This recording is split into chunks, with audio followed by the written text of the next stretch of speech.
Hey everyone, welcome to the Splinterlands Town Hall. It is April 25th, 2024.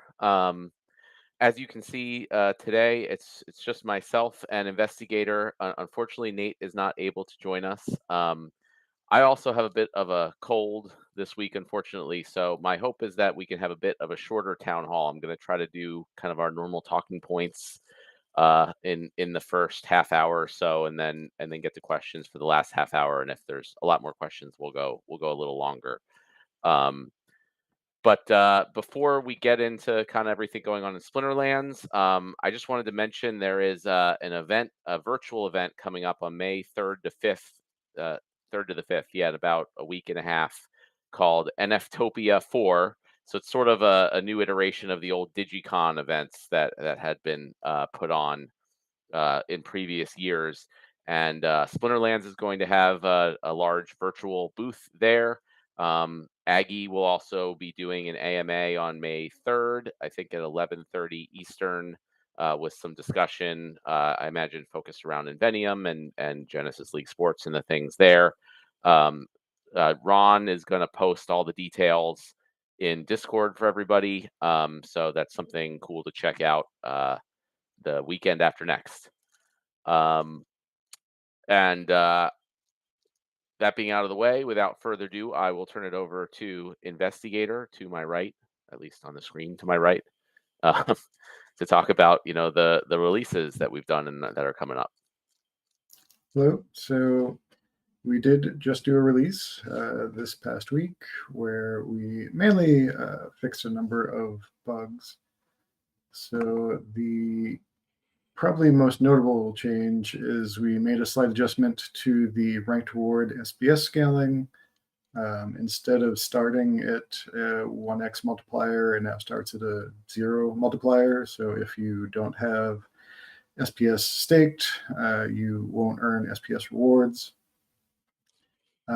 We have already implemented that all new players get a 30-day 100 SPS delegation from the DAO. So anybody that buys a spell book should still be able to earn some initial rewards and then have those rewards as staked SPS to continue earning more rewards. We fixed an issue with ghost card tournaments. They were incorrectly showing the unreleased conflict cards, and attempting to submit them will now cause a failure of the team validation, so you will surrender. Other than that, a very requested fix after the tech modernization of the battle history, we made some improvements to the notifications on there so that they would not keep reappearing in the same session. Once you've confirmed that you're going to sign up for your brawls, it will stop popping up unless you clear your cache or go to a different browser.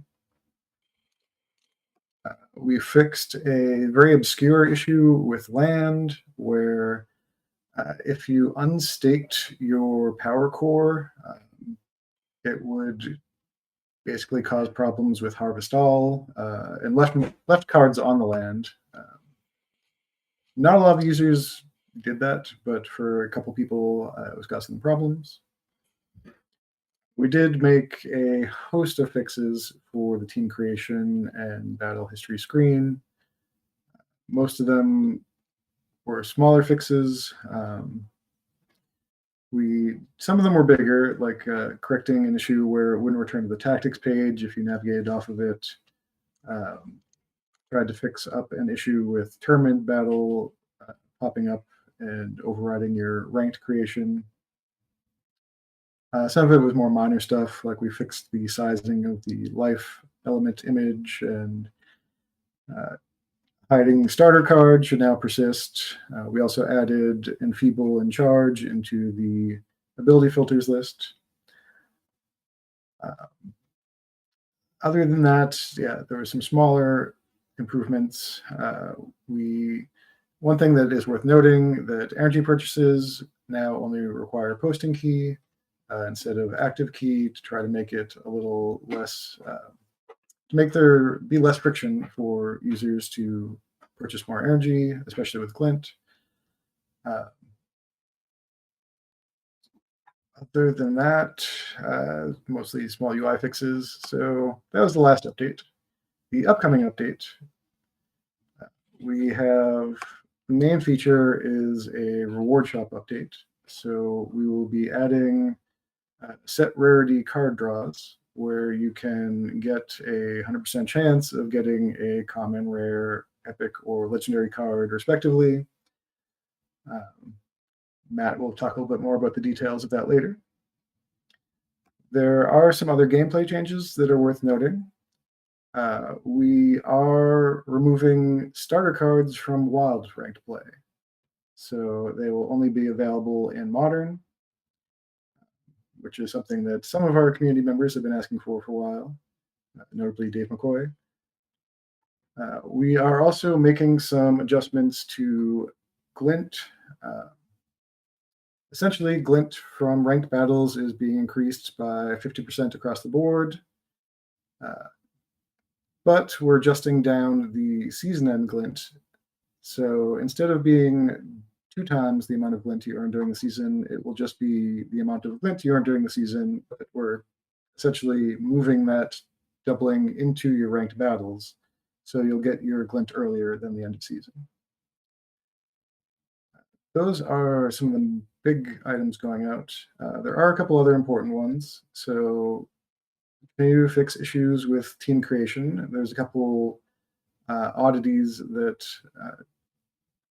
have been fixed. So if you picked a summoner with conscript, put a gladiator on your team, took that summoner off, and then picked one from the same element, it did not remove your gladiator card, and then would let you submit it, and then you would lose from submitting an illegal team. So that will be corrected in this upcoming update.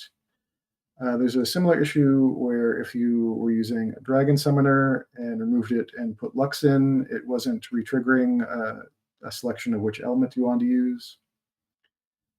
There's some more minor stuff. We're cleaning up some of the ranked badge display, so it shows the league that you're actually playing in as opposed to your highest league. And we are taking a look at some of the issues that have been reported with weird timer behavior. We're hoping to have some improvements ready for Tuesday for that. Pending QA testing at this point, it's something that we are trying to get in for the update, but we'll see if we can fix it. Other than that, there are a couple small changes to fix some rule set issues and ability issues. So Last Stand has been corrected to properly trigger during the ambush round if you only have one creature that is alive on the team. We're also making it so super sneak and maneuver rule sets don't show up in the same match because it's confusing with reach and sneak which one take priority. So we're going to try to avoid having more battles where people have to deal with figuring that out. Those are the main items that we've got going out. I will say that we do have further planned reward shop reworks for the Glint shop. Matt will go into more details on these, but we are also looking at putting in some more randomized chests. We were hoping to get it out, but this update, but it's going to be sometime next month at this rate. We are also continuing to work on both the Grain DEC liquidity pool and prefix titles. Neither of them are ready for this update, but should be going out sometime next month. Hopefully the first update next month, but worst come to worst, hopefully by the end of the month we'll have them ready.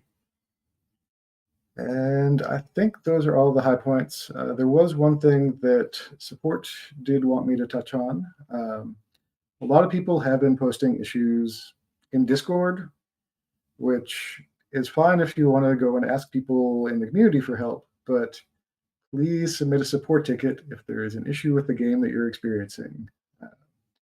We try to watch Discord, but we don't necessarily catch everything that somebody says, especially if they report it in a random channel. So please go to the help button in the game and submit a ticket so that support can log it.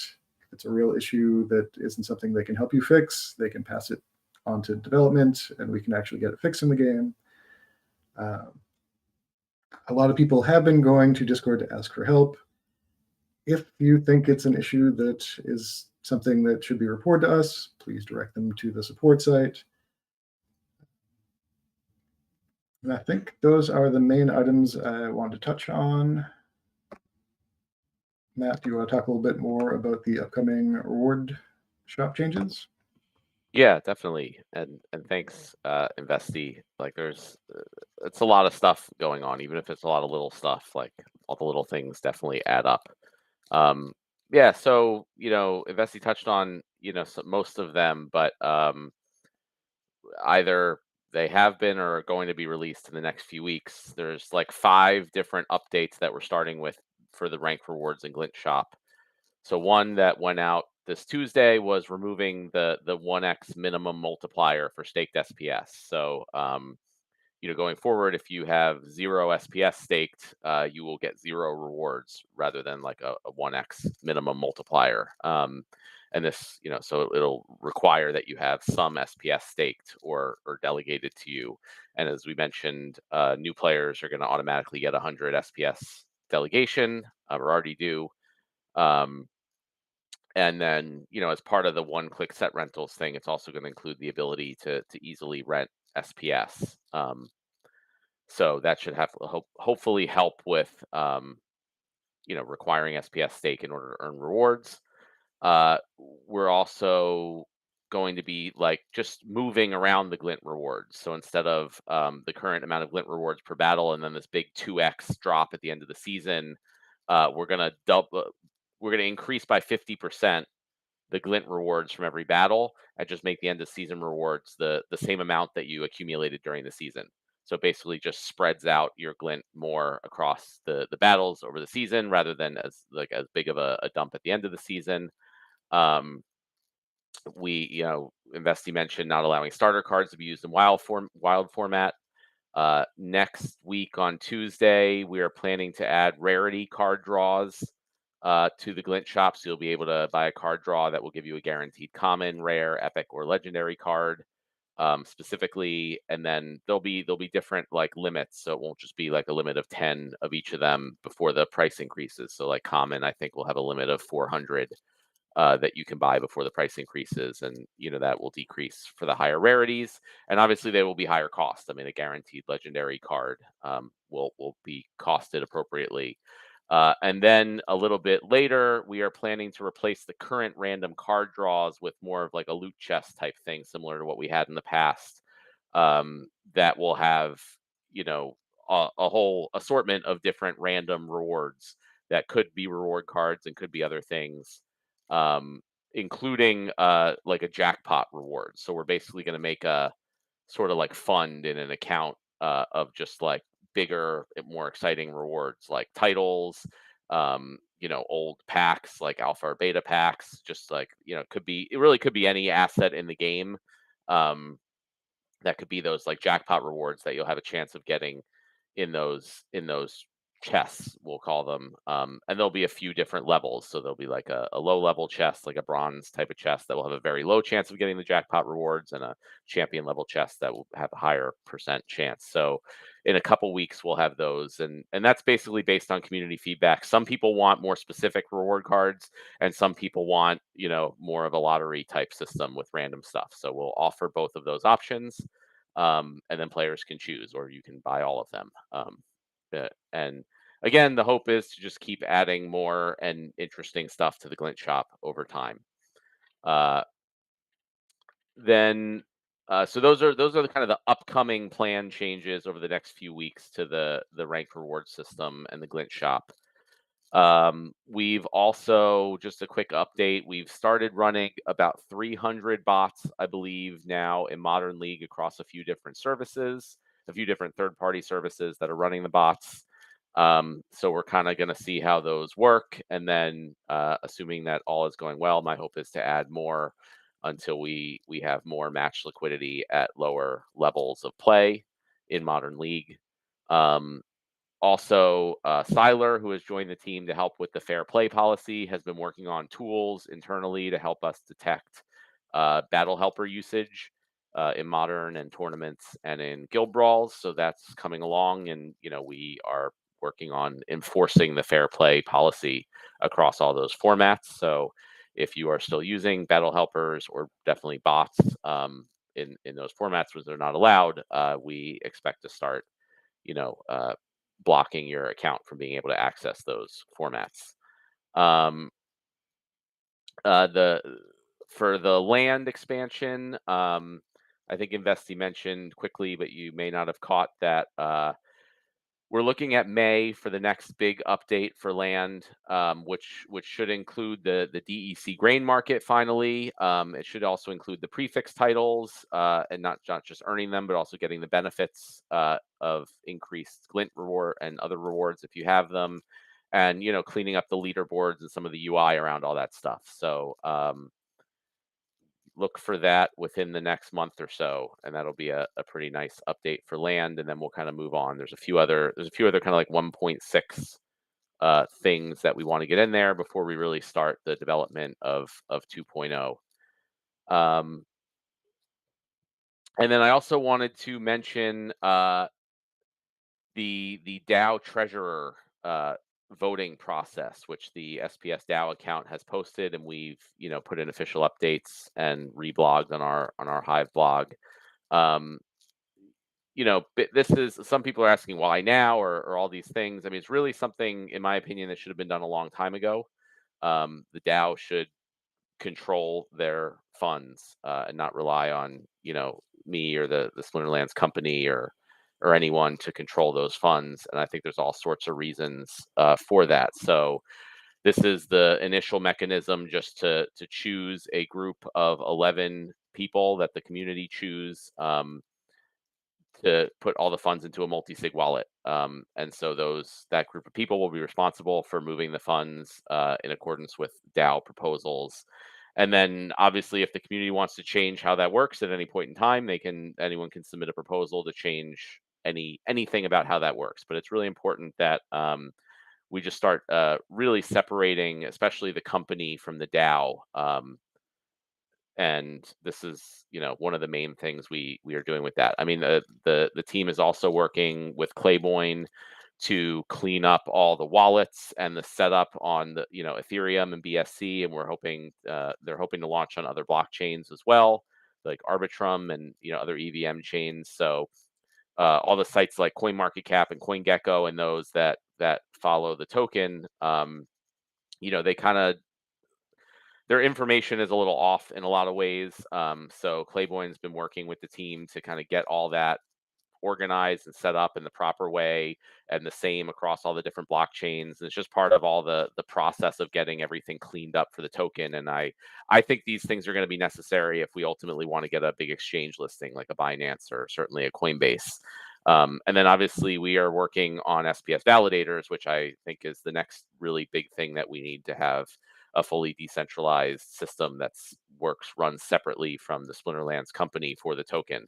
And I think once all those things are in place, then the SPS token will be a completely autonomous entity, as it should be, that is no longer controlled in any way by the Splinterlands company. So um, that's a really important project. It doesn't directly affect the game or anything like that. It doesn't directly affect the token price in the short term, but I think it's what's gonna make the project look legitimate and work the way that it should for the future, when we hopefully are going out and getting looked at by larger exchanges and other things. So it's one of those really important things for the long term, that we, in my opinion, should have done a long time ago. But things are as they are, so we're doing them now. I don't intend to wait anymore. Um, and one other thing I want to also just mention to the community is, I feel like there's a lot of, obviously there's a lot of suggestions, which is great, but that's kind of a big part of what the proposal system is for. So a lot of the suggestions, in some cases, my thought is that would probably make a great proposal to see what the community thinks of it, because just because you have a suggestion, and a lot of the suggestions are worded like, if you do this it will fix everything, or all the players want X, but I don't always find that to actually be the case. So that's what the proposal system is for. And in most cases, if there is a past proposal where two-thirds of the SPS token holder community really wants a certain thing, even if it's against the wishes of the company in some cases, or myself, that's something we take very seriously. So I think you know, that's a really good way to show that the community really wants something, and or thinks something would be better for the game, whatever it is. If it's for the SPS token, then that the proposal will determine 100% what happens. If it's for anything else with the game, we'll take that into consideration. So I just wanted to mention that, because a lot of the questions and comments I see in the back of my mind, I'm like, well, that sounds like a great proposal, to see if really the majority of the community feels that way or not. And I'd even, remind everybody that proposals can even be for things like potentially changing card stats. We haven't altered any stats on any cards in a very very long time, which I think is generally a good thing. And I do like to instead of altering stats of existing cards, work on creating new cards that kind of provide counters to older cards. But that doesn't mean that there aren't certain cases where it may be beneficial to alter certain card stats. I'm not going to name any names. Um, we'll just call them Smith.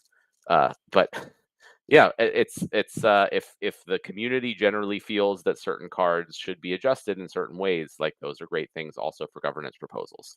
So I just wanted to throw that out there as a reminder.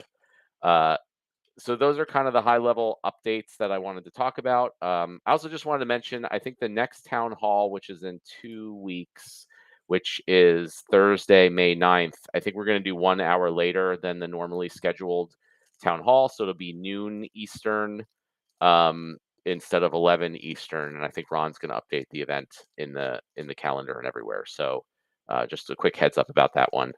And then I'm gonna and Investy, feel free to jump in if there's anything else you wanted to add. Uh, Otherwise, I'm going to jump to the pre-sorted questions first. There's one on the pre-sorted questions that probably get into. I guess one thing that Royal reminded me. We would like to get some user feedback on the leaderboard, because we've been tossing around different ideas for what we should do with updating the leaderboard. We did consolidate down to a single leaderboard when we got rid of the different league limits. So we could potentially extend out, to what place we want to give rewards, but that would increase how much DEC goes out. So we have a poll which is posted up in Discord if people want to go and give their thoughts on what sort of leaderboard rewards they would like to see. Uh, the only other thing I can think to mention is, I know we've been basically doing an update every week for April. We're hoping to get back into a every other week starting in May. A lot of it was that we rolled out the new tech modernized team creation for ranked play, and felt that we needed to fix that pretty regularly. We wanted to get stuff patched on a quicker cadence. So hopefully we'll be able to start slowing stuff back down and not having to have as many maintenances for the game. Fingers crossed. Yeah, no, I appreciate you guys. I mean, I know, behind the scenes players might not see this, but it's a lot of work to do releases every week. To do any release is a lot of work. There's a lot of coordination and organization, and no matter how tiny the change might be, it can break things. And I still have PTSD from when I was doing that stuff, and things broke all the time. And now things do not break very often, or the issues are relatively minor for anyone who was around in 2021. And part of 2022 can attest that things are very different now. So that's because of a ton of work that goes in from Investigator and the rest of the team. I wish it was easier, but it is not. And the longer we go and the more there is, the more complicated it gets. But they're doing a great job, and yeah, I agree. It's good to try to do that, as less often as possible, because it just takes also a lot of time away from new development. All the time that goes into doing the releases. Uh, but yeah, so that's the first pre-sorted question in the town hall is about the leaderboard rewards, and that had been discussed in the past of increasing it into more than the top 50 for the champion leaderboard. And I do agree it is a good idea. That doesn't mean that we've gotten to it yet. And it's also a question of, okay, do we just, how many places do we make it? What are the prizes? There's been a lot of talk about changing the prizes to different things. It's gone back and forth. So that's why Royal has, thankfully put together that document that, or that not document form for to get feedback from the player base. So we are open to doing that. We want to get feedback from the community on what players think that we should do there. But as far as feedback, I also wanted to mention the Peak Monsters team also runs the Peak D website on Hive, and they've implemented like Hive polls, so you can put up polls and people can vote, and it shows the results based on their staked Hive tokens. Um, and I would like to encourage them to do the same for staked SPS. I think that would be great if it was like you could just in a Hive post, like a DAO proposal or anything else, put a poll, and then people can vote, and you can see the results of the poll based on players' staked SPS. So that's something, I may be submitting a DAO proposal to see if there's maybe a little funding to encourage them to do that for the community. I think that would be really good, and that would be good. For this, it would be great to put up a poll about different options for the leaderboard rewards. And it wouldn't just be the few players that yell the loudest, but actually like we could see the SPS stake that are voting for each thing. Because currently our DAO proposals are really just like approve or not. But if we could put these SPS staked polls within them, then there could be a lot more granularity to the proposals, which I think would be really cool. And then also not be a new project for the Splinterlands team. So I just wanted to mention that to look out for a proposal for a relatively small amount of funds for them to build that. Um, the next question is about Modern League in Bronze. I'm pushing through Modern Bronze with a champ deck. It's not fun, and I hate knowing I'm souring the experience for Bronze players every time I hit the battle button. Could we implement a larger streak bonus in Bronze and Silver to get overpowered players where they belong faster? Yeah, I think that's probably a good idea. Maybe if you win, right now the streak bonus is 3 battles, but maybe if someone really wins like a large amount of battles in a row, we could just like jump that bonus up pretty significantly to get them to where they are. Uh, but that's something that's always going to happen to a smaller degree. And those things can help, I guess. But hopefully you keep playing a little more, and then you'll end up where you're supposed to be, and that problem essentially goes away, at least for the specific player that posted the question. The next question is about non-soulbound cards. Could we have an option to burn non-soulbound cards for glint instead of DEC? My initial instinct is no, because the whole point of the soulbound cards, which you get with glint, is that you can't just buy them. Um, and I know there's a lot of controversy around the soulbound cards. I still am of the opinion that they are the right way to go. I think our implementation of them has not been perfect, but I think some of the changes we're making to the glint shop are going to help that. So I'd like to see how those work. And one what specifically like it's that it's so difficult to get the cards that you need. So just because you play a ton and earn a lot of rewards, you could just get unlucky and not get these cards, and then there's no way to get them. So now with the new rarity draws that we're going to be adding and the ability to burn unwanted soulbound cards in order to get more glint to buy new soulbound cards, my hope is that it is much easier to get the cards that you need if you play to get enough glint. Um, and so if that problem is solved, then I think having soulbound cards is a much better way to operate the game. And I think that because like for me personally, I found that I didn't really care to play a while back before we had the soulbound reward cards, because anything that came out I personally don't have a lot of time, as much time to play as I would like. So I would just buy the cards. And then I was like, what am I playing for? I don't care about these rewards. But once we went to soulbound reward cards that I could only get by playing, I was extremely motivated to play.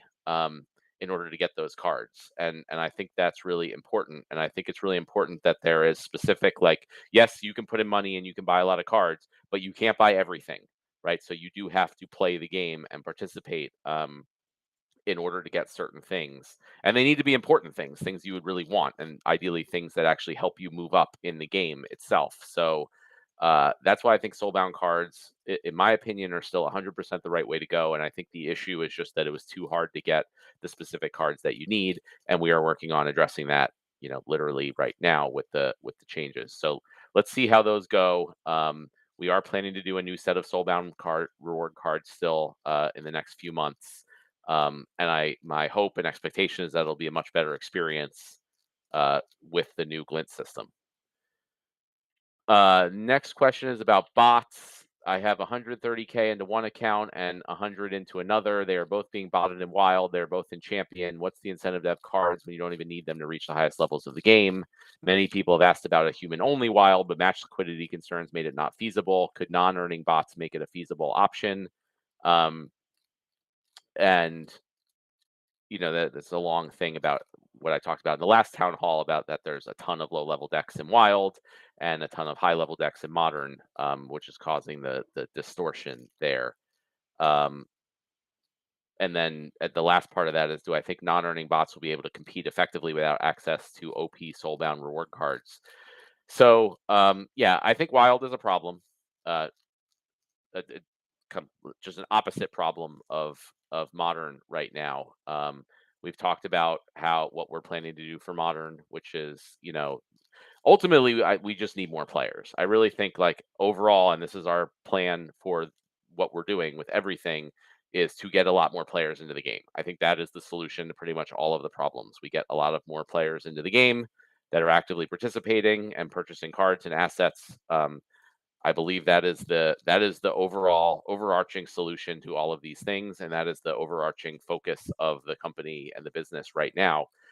In the meantime, all this other stuff are ways to kind of adjust for the fact that we don't have enough players, and we have way too many bots with low level cards. So I don't have a specific answer yet for wild, which this question is asking. But that is one of the things we're looking at, is of different ideas and different ways of how to address that. And I think there's some questions later down that have some suggestions that we can Uh, talk about. Removing starter cards from Wild may have an impact because there are a number of basically feeder accounts at the bottom that people beat up on to go up with their low level accounts. So we'll see if there's any changes from that. But with how many bots there are, it's still easy to climb up. Yeah. So right. So that's one of change that hopefully will have some effect. Probably not fixing the entire problem, but we'll continue to do things, one at a time, to try to address that. And I do think non-earning bots will be able to compete without access to the soulbound reward cards. They probably won't be able to compete at the highest levels of play, but they're not intended to compete there. And ultimately they'll just shake out wherever they shake out, and we may need to give them higher level other cards to compensate, but that's fine. And so that's part of what we're doing, with the bots in modern, is we're seeing kind of how they shake out, and what cards they need and how many we need to run ultimately. Question about new reward card set. Will it be soulbound or maybe hybrid soulbound? I'm thinking we should be able to lock them right away. I'm reading this, not that's not what I'm actually thinking.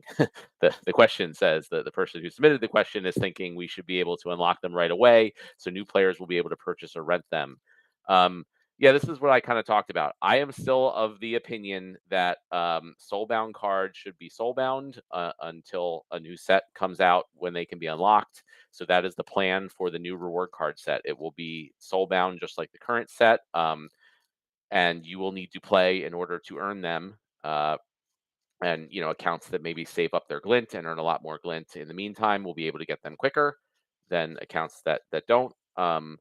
But the idea is that with the new rarity draws and things like that, you will be able to target the cards that you need more effectively. So you won't just be stuck and continue to not get the cards that you need, even though you play a ton and get a ton of rewards. So I expect that it will be a bit more fair and go better overall. So I'm looking forward to see how that goes. Um, Questions about the Glint store. When do we get the Glint store update? We talked about that. Some of the changes are coming next week, and some of them will be coming, a little bit afterwards. The question talks about the option to buy specific cards in the shop. For now, we don't plan to offer the ability to buy specific cards, but specific rarities of cards, which will make it easier to get the specific cards that you want, just based on the less randomness being involved. Um, and Just reading through the question here. Um, then there's a suggestion to make the next set of reward cards sellable again under the condition that we limit bots to only be able to receive SPS but no glint. Uh, this way, botted accounts can't create reward cards. I mean, I would prefer not to do that. But again, this might be something of a governance proposal idea, right? If players would like to say that accounts that are identified as bots don't earn certain rewards, if that's what the community wants, that's something we'll look at. So this is an example of one of those suggestions where uh, it would be great for a governance proposal. Um, and then it talks about how he was missing a level 3 Izzyar for 18 months in Champ, which cost me hundreds of matches. So I agree. That, in my opinion, is the problem. And that's what we're trying to address with the Glint shop. Uh, so that you won't, you'll be able to get the cards you need and not just be based on luck that you're missing certain cards. Then there's a suggestion about adding Splinterlands merchandise into the Glint store, like apparel, like t-shirts, hats, hoodies, um, stickers, etc. That's a cool idea, but that may end up. I don't know, how many people would actually be interested in that stuff, and then there's also shipping costs and things to take into account. And like, you know, from a dollar value perspective, like that is probably going to cost the company a ton of money. Obviously, we give out Glint for free, and so if we have actual physical costs, which would be relatively high to make these items and ship them, I don't think that would go well financially for us. But yeah, I mean, if the DAO wants to spend some money to make some things and give out as like jackpot rewards or whatever, that might be kind of cool. I mean, we could do fun things like town hall shoutouts again, or something that doesn't have a cost to the company per se, and put those in the Glint shop. But Yeah, I mean, I mean, maybe we could do some physical stuff as like as a jackpot prize or something. But then you never know. So like whoever happens to win that prize may not be interested in any physical things. Um, I don't know. We'll see. It's an interesting idea that I did not think about, to say the least. Question about a card burning event. With great advancements in tech modernization, hypothetically speaking, let's say an actual card burning event was held, one where we could collect reward points on cards sent to the DAO, forever locked away, created into more decks to be used with the friendly bots. What low hanging fruit would be available from Splinterlands as an incentive to part with our cards in this way? The incentive can't be a new card, but something more aesthetic that shouldn't dilute the value of our current in game assets, such as skins, battle page skins, etc. Well, I mean, the concept of skins and battle page skins, like we don't have that stuff in the game right now. So I wouldn't call that low hanging fruit. There's a project that's sort of been on our back burner for a long time to add a lot of cosmetics into the game. I think there's a lot of cool options for cosmetics that we can do, not just card skins. But until we undertake that project, which means we have to forego other projects as we have limited developer time, we can't do anything like that. So I don't, you know, I don't have any ideas right now of prizes we could easily give out that make sense for such an event. Um, I also think, I know you mentioned, and whoever wrote the question mentioned that those cards could be used for more decks for friendly bots. But my guess is that we will have a ton of the old reward cards that are burned, and maybe some Chaos Legion and not that much else. So, that wouldn't make really very good decks out of. So we could use some of them, to help the decks. But that's why, like, once you sit down and actually try to build the card burning event, which I spent a lot of time on, it didn't seem to really work out when you get into all the details, and that's why we didn't end up going with it. But if someone wants to sit down and kind of figure out like everything that makes sense and that we can do, and that's not a huge project, I would love to hear about that. In the future, though, I do definitely hope and expect that we will have a lot of in-game cosmetics and cool things that we can give out as prizes in chess, the glitch shop, for card burning events or other events or whatever it is. But that's just not like the top priority right now. Um, Question: would it be too complicated to add a couple of things in packs like vouchers, merits, SPS, DEC, glint, bloodstones, power stones, legendary potions, alchemy potions, skins, etc.? Maybe. So I guess in packs, maybe this could make the next edition of packs more attractive or have more bang for your buck type feeling. I guess maybe is that in addition to cards, adding these extra things into packs. I mean, technically, there's no reason why we couldn't. Although I haven't really seen too many issues with our packs. You get the cards, which is typically why people buy them, and those other things, you get from doing other things in the game, um, which I think makes sense. So I don't know why it would really make that much sense to include them in packs, but I don't know. Maybe I'm missing something. Question about DAO Proposal 57, which was a solution to minimize bot farms, which passed in November of last year. Does the team plan to implement this proposal? If not, what are the reasons for that? And then they still see thousands or tens of thousands bot accounts with very low value decks that are draining a significant amount of SPS from the ecosystem. Yeah, I mean, one of the reasons, so we didn't have the time or ability to do it back when it was passed at the end of last year. So we hadn't done it for a while until we had the ability to get to it. And at this point, I feel like a lot has changed so that I'm not sure if the community still wants that or not.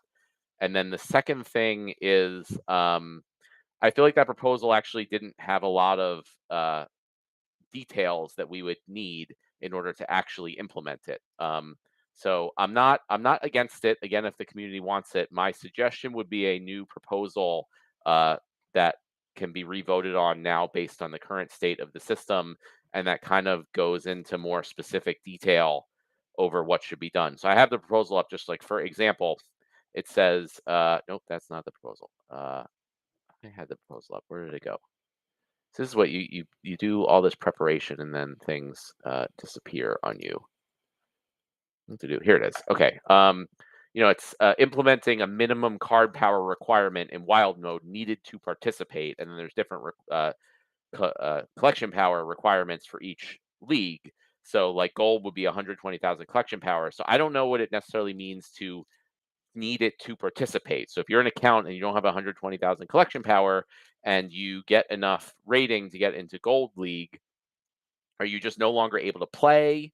I'm just not really clear on what happens or how that would actually be implemented. So again, not opposed to it, but I need to like know very specifically what the community wants to happen, uh, and how it should work if you don't have the required amount of collection power, and you're playing. So that's kind of the reasoning for having not implemented that, is I don't actually even really know how to implement it at this point.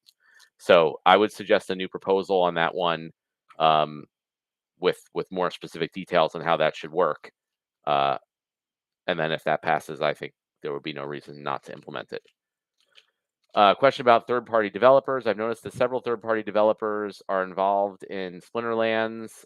Each of these developers has their own game. I'm curious whether Splinterlands encourages or permits teams to create mod games within the Splinterlands universe.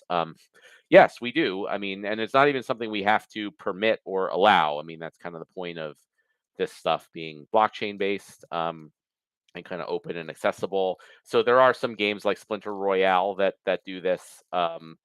It's up to the individual games whether they want to use our NFTs and tokens, though, and so it does not violate the terms of service. I think we are working on some legal documents for the use of our intellectual property, but typically I am very open to having other people create like related games, in the Splinterlands universe. So it is not, those teams' games are, that was their own decision to go their own path and not use Splinterlands stuff, not ours.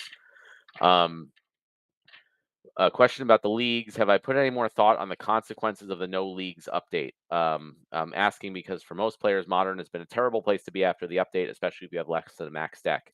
This is a big, long question, but it's a good point that a lot of people have brought up. A number of people are not necessarily happy with removing the leagues from before. I agree that things are not perfect and things need some work to get fixed. I still think the problem is ultimately lack of players um, across all the different levels. But I still do not think that like having players in the game just like pick a certain level of cards that they just play at is the way to go. We still have that for tournaments, so players can participate with like limited card levels and specific competition in tournaments. But I'm not personally familiar with any game similar to this that has a ranked ladder where you just like pick this kind of league within it and you just stay there and everything's limited to that. It just doesn't. It didn't seem like the right way to go for this game. It still doesn't seem that way to me. That doesn't mean that I think things are perfect right now and we don't have significant problems to fix. But I don't want to go back to something that I thought really was not the right way to go. And I want to just address the problems. And again, right now we're working on short-term solutions for the problems. And I think longer term, the solution is to get a lot more players in here, which is again our focus of working on the onboarding experience, working on a good mobile experience, and then working on significant marketing. I think a lot of these issues just go away once we have, especially in modern once we have a lot more players that will necessarily spread themselves out across all different deck levels. Um, and so I don't want to like implement a worse system just because we don't have a lot of players right now. Um, but also, again, like if you really feel otherwise and the community really feels otherwise that we should re-implement the league system with the caps, put up a governance proposal. And if the majority of SPS stakeholders feel that way, that will be something we will seriously consider. Uh, Question about new accounts. What do we think about removing the spell book as a requirement to earn rewards or remove it entirely? We show that there's been about 5,000 signups over the last month, but only about 100 spell books have been purchased, and that the spell book is a huge barrier to entry to the game. And now, since we have SPS staking requirements, the spell book is not vital to limit rewards. Um, which I agree, but that's not really only what the spell book is about. So the main thing is there's actually a cost to creating Hive accounts. So that's one of the main things that purchasing the spell book gets you is to be able to create a Hive account. Otherwise, we would lose a bunch of money. Right now with the volume, it wouldn't be a lot of money. So we could potentially like subsidize it for a period of time. But if we are successful in bringing in lots and lots of players to the game, we wouldn't be able to pay for Hive accounts for all of them. And then also we're doing the things like the one-click set rentals. So part of buying the spell book is you get credits in the game that you can then use to click and rent the set of cards, and also rent SPS. So um, I I agree that with a spellbook is not as important now that we have the SPS staking requirements, just for that purpose of limiting rewards. But we still, I mean, ultimately, this is a game where you do need to put in money in order to play, in order to earn rewards. So even if it's not the spellbook, then people would still need to put in money in order to rent cards to be competitive, or whatever. So I think that is just a general barrier to entry that this is not a free to play game. And I think part of our onboarding experience work is getting people to understand that, right? That this is not the typical app store free to play game. And that, when you buy this spell book, kind of explain what you're getting, the ability to own assets and to earn rewards and to, you know, build up value in your wallet. So I think spellbook or no spellbook, there's that barrier to entry, and we need to do a better job of you know explaining to people, which we don't do much of at all right now. So we have, I think there's some low hanging fruit there, to get that to happen. So that's the plan, as it is right now, is to still have the spellbook, but do a lot better of a job explaining to people the value in it, and we'll go from there. And then there's a suggestion to give a complete deck of ghost cards, all 250 cards, provided exclusively for new accounts for a limited period of time, 2 to 3 days at silver level.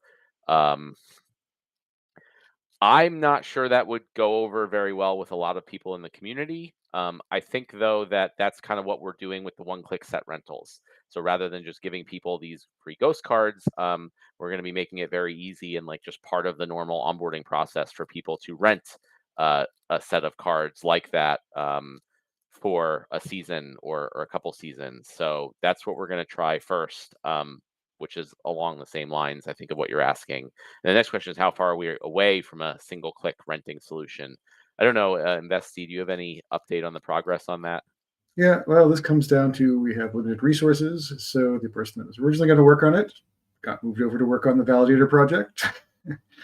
Then we were going to work on it, but we started doing the further glint shop work and some of the land work. So it is high on our list.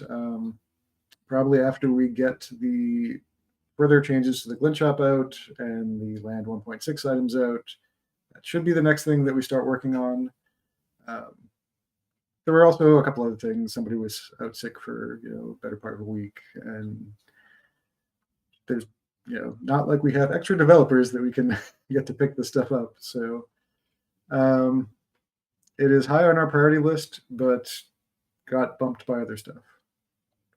Yeah, so I don't know how far away we are, but my hope is not more than another couple months or so, if we're able to get to working on it. Next question is labeled EXP point. Any thought on making experience points as you play? Of course, you need to stake SPS first. 1,000 experience points can give you random soulbound card to replace your ghost card. Um, I mean, it kind of sounds like the glint system. So I don't want to like add something else. The whole idea is that you play and you earn glint rather than experience, and the glint you can spend to get soulbound cards, not to replace your ghost cards. But so uh, in my opinion, unless I'm misunderstanding the question or the suggestion, that's kind of what the glint system is meant to do. Uh, Question about SPS rental offers. Would it be possible to add SPS rental offers to the rental system? This would make it much easier for players to quickly get set up and start playing in a few minutes rather than having to wait for bids to be filled. Yeah, whether it's rental offers or whatever it is, as part of like the whole onboarding experience, I do, and like the one-click set rentals, I do also want to make sure it's like extremely easy to just click a button and rent SPS. So yeah, we haven't gotten I don't think we thought through the details of that, but that's part of the onboarding experience that we're going for.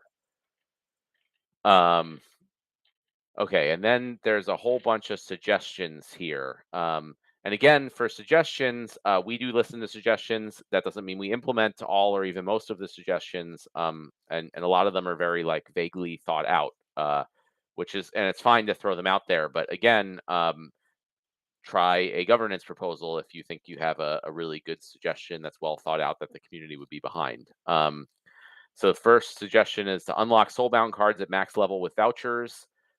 This solves the current problems on many levels, encourage players to upgrade decks, and be competitive. So again, I'm currently still of the opinion that having soulbound cards be only able to be gotten by playing is the right way to go. So not allowing them to be unlocked until the set is out of print at all, whether it's max level or not, is still my current thinking on the subject. But again, maybe use the proposal system if the community feels differently.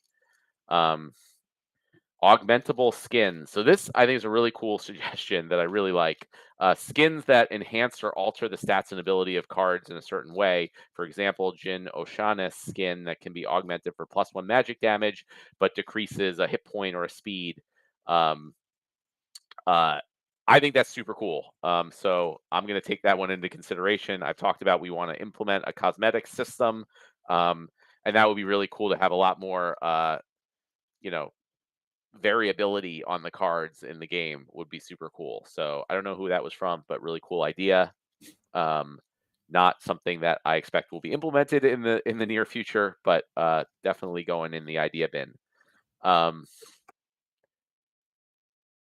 then there's the idea of weekly boss challenge. I'm not going to read through the whole thing. Obviously, boss fights have been something we've been talking about for many, many years. It is not currently a high priority to do, but it is something that I would very much like to get in the game at some point when we have the bandwidth to do it. And so, we'll take the specific details here into consideration when and if we get to that. SPS tokenomics overhaul. So just reading, I haven't read the suggestion yet, but that literally it requires a governance proposal. So I can give my opinion on it, but that is not something that's up to the team. It's going to be up to the stakeholders. This might be super controversial to non-crypto people, but I've been in the space for a very long time. Finite supply tokens just don't work as high utility and high liquid currency because wallets get lost and people die. Having permanently inaccessible liquidity without new issuance is a dead end. I would suggest ditching DEC and make a single currency ecosystem, which would also look better in the eyes of outside investors and market makers with a dynamic burn and issue rate just like ETH. Um, and so I don't think that's the way to go, obviously, because we've designed the system to not work like that. I think the two token system with DEC and SPS is actually really innovative and cool. And much better than other systems like the one described here. But again, this is up to the DAO, not up to me. So feel free to make a proposal, and if that's what the community wants, that's what will ultimately happen. Um, all right, so it's already been about an hour, but I do want to get to questions in the chat. So let's open it up to those, and I'll try to spend like 15 or 20 minutes answering as many of those as I can. Uh, I don't know if Ron or Azaria can post the official questions opening message. All right, thank you. All right, Dave has the first question, which he got in even before Ron was able to post the question opening thing. Do you still plan on telling us what the unlocking cost of the soulbound cards will be this summer? As soon as I know for sure, yes. Since it's still a little bit out, I've gotten into trouble in the past by, announcing things or talking about things that ultimately end up changing. So things change very fast in this game, in this industry. So what I come up with now may or may not end up being what actually seems the best at that time. So I don't want to talk about it because then it might change and then people get upset. So as we get closer, then we're going to come up with what the costs are and we're going to share them with the community. Um, Question from Gank: what do you think of making Wild and Modern have equivalent glint pools each season? Otherwise, Wild incentives mass minimal decks and lower level players to play Wild. P.S. Love the changes today and the general direction you and the team have been taking us in. Thank you for all that you do. Thank you, Gank, for that. Yeah, I guess I'm not sure if they have equivalent glint pools, if that's gonna actually fix anything or change the incentives really. I don't think there's a lot of people who have high level decks that aren't playing in wild because they have less glint. But I don't know. So it's something we can try or we can look at. I just don't really think that's gonna make enough of a change to change the needle at all. And we do generally want to encourage more people to play in modern as much as possible. And just like at a high level, a lot of the complaints about modern are that it's like too difficult and too competitive. And I get that there's a level where it's like it's too much. But I generally find that it's good that we have a difficult and competitive game. And we definitely need more people to be spread out at different levels of play. But I'm encouraged about the game being competitive and difficult. And that's difficult for people who are used to being in a certain level of play with a certain set of cards. But yeah, I mean, just that we have a very competitive and hard game in modern, I think is generally encouraging. So I wanna continue to encourage that while getting more players in at all levels. Um, Question: are you planning to get the new player experience completely ready before hiring a marketing guy? Since I'm selling IP for a lot of customers, I can say that the best selling products are those where we can support the process of finalizing the products and projects. Maybe you should include the marketing guy a bit earlier. Sometimes this can even prevent some conflicts. Um, I mean, ideally, I'd love to get a really good marketing guy in right now, even if they're not really starting a marketing push. We also, don't have a ton of extra capital available. So I'm being really careful with our spending and our funds, and I'm hoping, some things go in our way as we come later in the year, and we have more funds available, and I'm more confident in our capital needs in order to bring in a marketing person, because I think a good marketing person is going to be relatively expensive. So it's not that we're just like waiting for no reason. I do agree it's better to bring someone on earlier rather than later, even if they can't really like hit the pavement, so to speak, right away. But I'm trying to be really cognizant of our business expenses and our cash position. So that's kind of part of why we're waiting on that. If you get the chance to get some VC deal to boost your marketing campaign, would you take it, or would you want to grow organic on your own? I am very skeptical of VC deals because of many, many reasons. But I'm open to everything. I'm not just going to say no. We're going to see what the actual deal is for anything that comes in, and we're going to evaluate it based on that. But a lot of times, I mean, a lot of people might not know that like VCs specifically have a lot of requirements or have a lot of will have a lot of rights that they request, including things like the right to force a sale of the company after a certain amount of time, and things that in my opinion go against the interests of our player community. So I want to be very careful about VC money for things, but if a good deal comes in, I'm not going to say no, as long as the as long as we make sure it is in the best interest of our player community, is really what it comes down to. Since the modern league and power creep, older editions lose their utility. Will there ever be something more than land as a home for them? Boss fights, conflicts, longer term quests, for example. I mean, well, like you asking for something more than land, right? Land right now is not all that exciting because it's just a very small like initial version. So the full, like, we are building an entire new game basically that's built around being utility for the older cards. So asking for more than that is a lot. I think, if you're asking for more than land right now, yes, that's land phase two and beyond. So it's basically like an entire new big game that's going to have real economic value at the end of it, that is going to be very specifically tailored as a home for old cards. We do also plan to have boss fights and other things that, can also include old cards. But like, I feel like as far as long term plans go, we really can't have too much more. To give value to older cards. It's just unfortunately going to take time before that materializes. Um, Questions from Rudy Edwards. I think diversity and flexibility of the glint shop so far is a solid win for Splinterlands. Congrats to the execution of this. Can we consider fluid prices in the glint shop from season to season? Rewards that are purchased more often than others get more expensive for the next season. Rewards that don't get purchased often get cheaper. Yeah, that's interesting. I assume like from the whole system, from everybody. To just encourage people to purchase certain things. Uh, yeah, that's a possibility. I'll have to think about it more. But interesting idea. Um, I want to go ahead, since we don't have a ton more time left, to close out the questions. I feel like everyone has had a good 5 minutes now to put in their questions. I'm gonna make sure I go and hit all the questions that are in there. But if you haven't already submitted your question, throw it in right now. We're gonna close it out. The second question from Rudy Edwards: discussion in Discord after your answer involves talking a lot about fan made merch. Does the team allow fans to make and sell Splinterlands merch using the IP? If so, is there a process set up for this?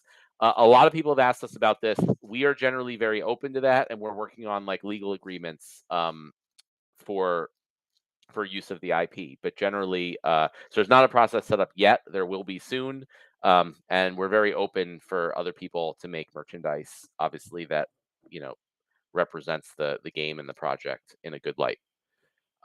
Question from Paul TRX: the amount of glint we are getting for playing is still not comparable for what we were getting before glint came into play.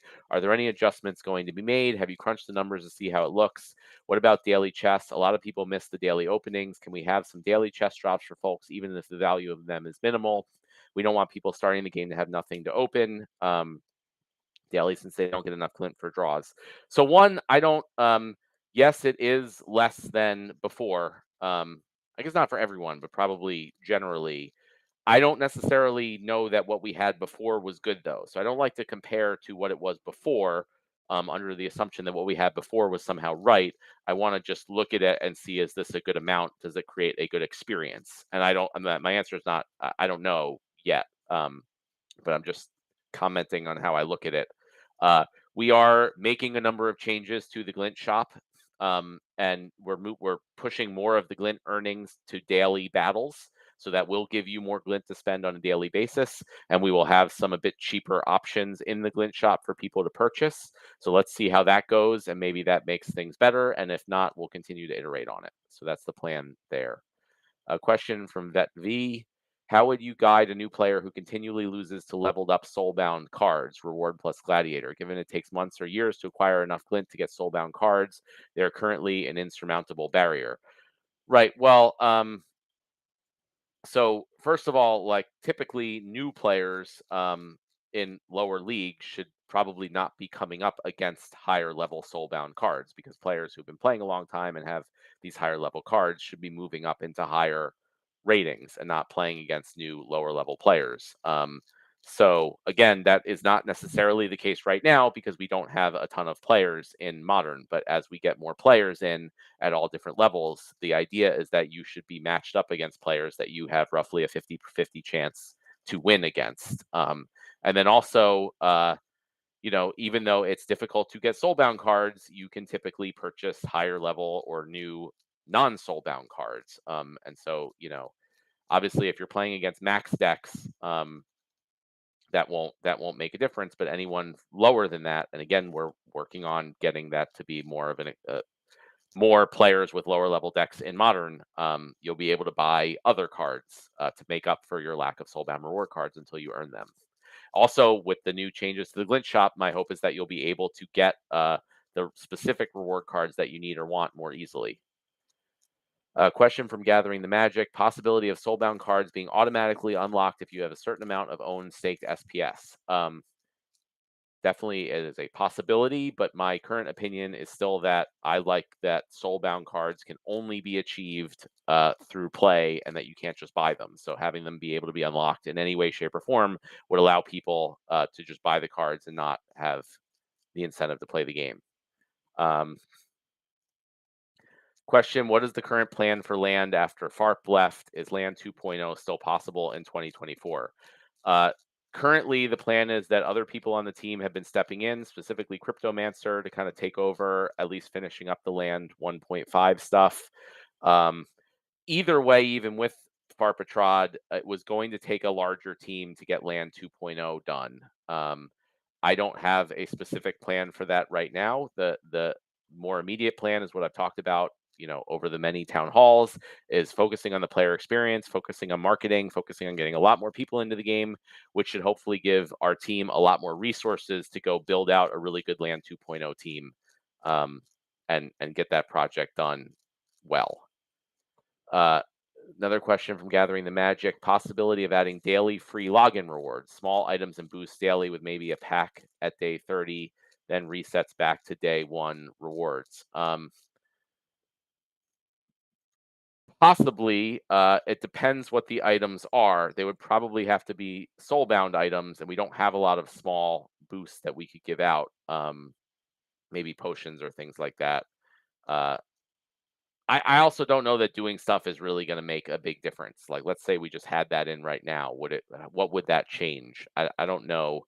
So, like, that's something we have to look at with all these things. Like, if we put this in, what would really be the result? Like, what is the effects of it? And I'm not sure something like that, well, it might be, like, cool, and some people may like it.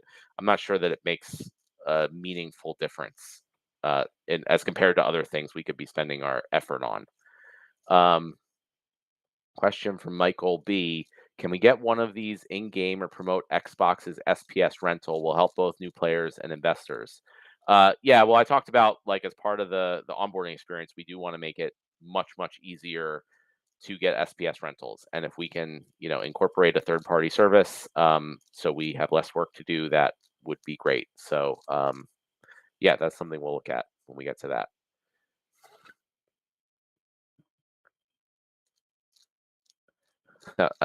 this doesn't have question before it, but erroneous is asking someone else to ask why dead monsters retaliate.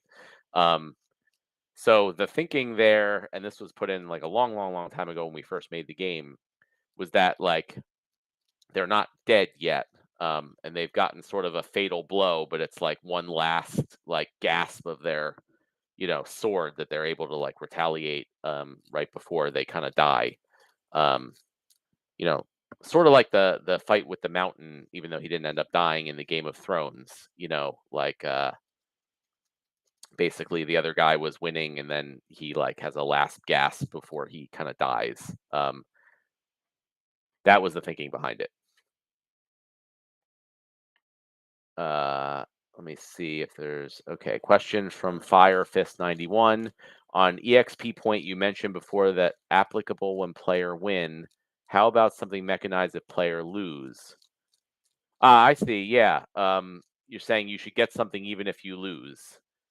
Yeah, I mean, that's actually a good point and something I've thought about in the past, but not much recently. Like it may be good to have some benefit also from losing battles. Like you're at least playing, you're participating. Um, yeah, possibly even like smaller amounts of glint for losses and not just zero is not a bad idea. So that's a good suggestion. Question from Silence: when will Soulbound cards be unlocked? It's been so long. We could really use a new Soulbound set to freshen up the meta and make Limp more exciting. Yes, 100%. Would love to have it today or yesterday. We're working on it. My hope is within the next few months at the most.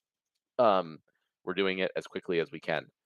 So that is the end of the question session. I apologize to everyone that we're doing a shorter town hall than normal tonight. But it's been a long week, and I'm not feeling 100%. And also Nate's not here, so that just automatically makes it shorter by a bit. And it'll be even more exciting next time to see the cool eye candy that he has. So I want to say thank you, everybody. I know things have been slower or more difficult than a lot of people would like in the game. But unfortunately, that's how these things go. We have, I think, been very clear on our goal and our focus as a team, which is to get a ton more players into this game, which I ultimately think is going to do wonders compared to anything else we can do with kind of messing around with, you know, rewards and all that stuff and ranked battles. So we're doing what we can to fix up the current systems and make them as good as possible and as fun as possible for our existing players, while in the meantime working on that long-term focus uh, of getting a ton more new players into the game. So thank you everyone for sticking with us, and I do think we have some pretty exciting times ahead. And we'll talk to everyone in 2 weeks for the next town hall. This is a story, the one where we will not accept defeat. This is a